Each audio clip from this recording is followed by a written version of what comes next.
Hi friends, இப்போ பார்த்தீங்கன்னா நான் வந்து முருங்கைக்காய் தொக்கு தான் பண்ண போகிறேன். வெங்காயமும் தக்காளி எல்லாத்தையும் நல்லா வதக்கிக்கிறேன். அடுத்து கொஞ்சமாக சால்ட்டு, அப்போ நல்லா சீக்கிரம் வேகும். கொஞ்சமாக கரைச்சி வச்சுருக்கேன். முருங்கைக்காய் தண்ணியில் போட்டு கொஞ்சம் நேரம் ஊற வச்சுருக்கேன். அப்போ தான் உள்ள அழுக்கெல்லாம் போகும். பாருங்கள், நல்லா வதங்கி வந்துச்சு. எண்ணெய் பிரிஞ்சு மேலே வர அளவுக்கு வதக்கிக்கணும். கொஞ்சமாக காரத்தூள், தனி மிளகாய் தூள், கொஞ்சமாக மஞ்சத்தூள்,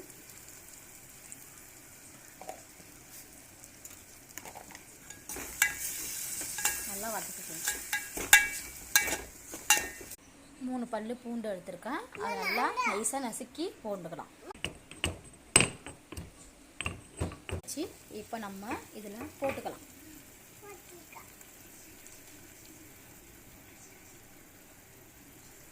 இது நல்லா சேர்த்து கலரிக்கலாம். நல்லா வதங்கினதோட அதில் கொஞ்சம் நம்ம வந்து முருங்கைக்காய் சேர்த்துக்கலாம். கட் பண்ணி வச்சு முருங்கைக்காய்,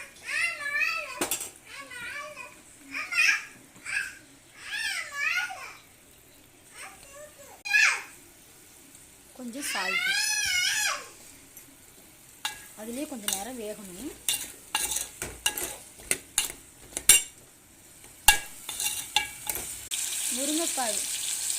முருங்கைக்காய் வேகிற அளவுக்கு நம்ம கொஞ்சமாக தண்ணி ஊற்றிக்கணும்.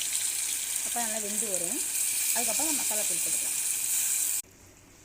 கொஞ்சமாக புளி கரைசல் தண்ணி, அப்போ தான் மறுநாள் வச்சாலும் வீணாக போகாமல் இருக்கும் தொக்கு.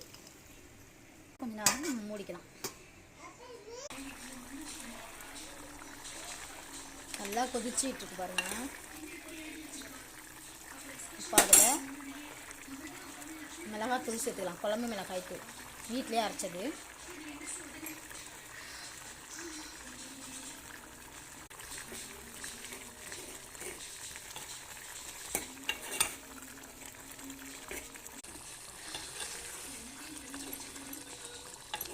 அவ்வளோதான் ஃப்ரெண்ட்ஸ், முருங்கைக்காய் தொக்கு குழம்பு ரெடி.